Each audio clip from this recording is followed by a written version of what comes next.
Hello আমার sweet cute বন্ধুরা, কেমন আছো তোমরা?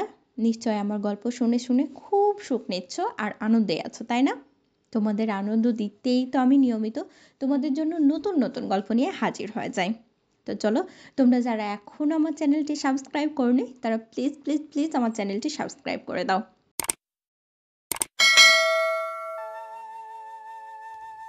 একদিন বিকেলের দিকে হিমেল গ্রামের রাস্তা ধরে হেঁটে যাচ্ছিল।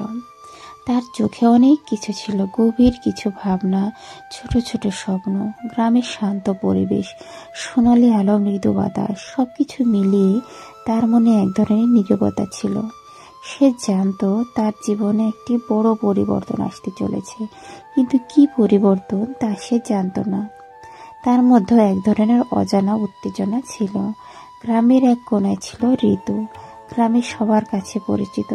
তার হাসি মুখ, শিখনশীল আচরণ এবং মিষ্টি কথা বলার ধরন গ্রামবাসীদের কাছে খুবই জনপ্রিয় ছিল। কিন্তু হিমেল তার সম্পর্কে খুব একটা জানতো না। সে শুধু জানতো যে ঋতু তার মতো অসাধারণ একজন নয়, ঋতুর মধ্যে একটা আলাদা ঝিলিক ছিল। সেই দিনটি ছিল একেবারে সাধারণ, কিন্তু হিমেল ঋতুর সাথে প্রথমবার কথা বলার সুযোগ পায়।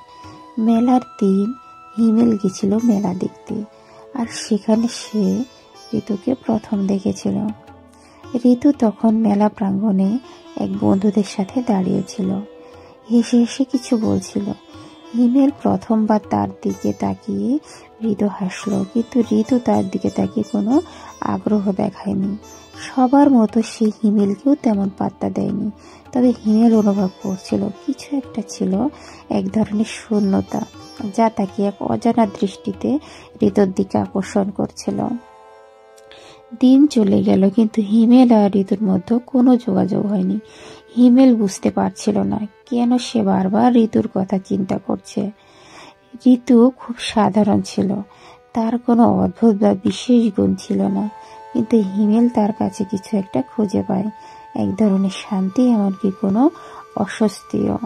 একদিন হিমেল এবং ঋতু একসাথে গ্রামে কিছু কাজ করতে গিয়েছিল। তাদের মধ্যে বেশ কিছু কথা হলো।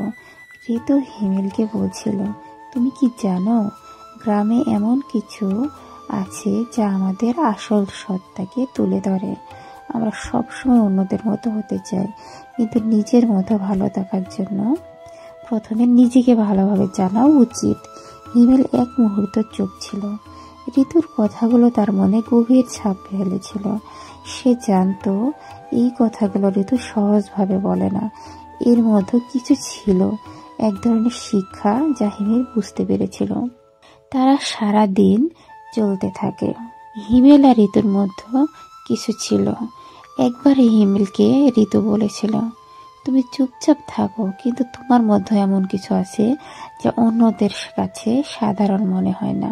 হিমেল আবার ভাবতে লাগলো, ঋতু তাকে এত সহজে বুঝতে পারলো কেন? তার মধ্যে কি ছিল যা এত গভীরভাবে অনুভূত হচ্ছিল? হিমেল গভীর রাতে গ্রামে হাঁটতে বেরোলো। আকাশে তখন ঝকঝকে চাঁদ ছিল। সে এক প্রকার দৃষ্টিহীন হয়ে মনের অজান্তে ঋতুর কথা ভাবছিল। সে অনুভব করছিল তার জীবনে ঋতু এক গুরুত্বপূর্ণ অংশ হয়ে উঠেছে, আর আজ সে বুঝতে পারছিল সে ঋতুকে ভালোবাসতে শুরু করেছে। পরদিন হিমেল ঋতুকে একসাথে চায়ের টেবিলে ডাকলো। সে খুব নরম ভাবে বলল, ঋতু, আমি জানি হয়তো তুমি কিছুটা অবাক হবে, কিন্তু আমি মনে করি তোমার মধ্যে এমন কিছু আছে যা আমাকে ভালোবাসতে শেখায়। আমি জানি এটা সহজ নয়, কিন্তু আমি তোমাকে সত্যিই পছন্দ করি। ঋতু এক মুহূর্ত চুপ ছিল, তারপর সে হিমেলের দিকে তাকিয়ে বলল, হিমেল, আমি জানি তুমি আমার সাথে আরেকভাবে যোগাযোগ করতে চাও, তবে আমি এখনো ঠিক জানি না আমার মন কোথায়। তবে আমি জানি তুমি খুব বিশেষ। এই কথাগুলো হিমেলকে আরো গভীরভাবে ভাবতে বাধ্য করেছিল। সে বুঝতে পারছিল এই প্রেম শুধু মুহূর্তের ব্যাপার ছিল না, এটি ছিল একটি দীর্ঘ পথ চলা, যার মধ্যে থাকবে অনেক ওঠাপড়ার মুহূর্ত। কিন্তু একে অপরকে জানার এবং ভালোবাসার এই যাত্রা শুরু হয়ে গিয়েছিল। একদিন গ্রামে একটি ছোট উৎসব ছিল। সেদিন হিমেল আর ঋতু একসাথে ছিল এবং সবাই তাদের একে অপরের পাশে দেখে অবাক হয়েছিল। তারা জানতো তাদের সম্পর্ক এখনো নতুন, কিন্তু তারা একে অপরকে বুঝতে শিখেছে এবং তাদের ভালোবাসার শুরু এক অনুপ্রেরণার মতো হয়ে উঠেছিল।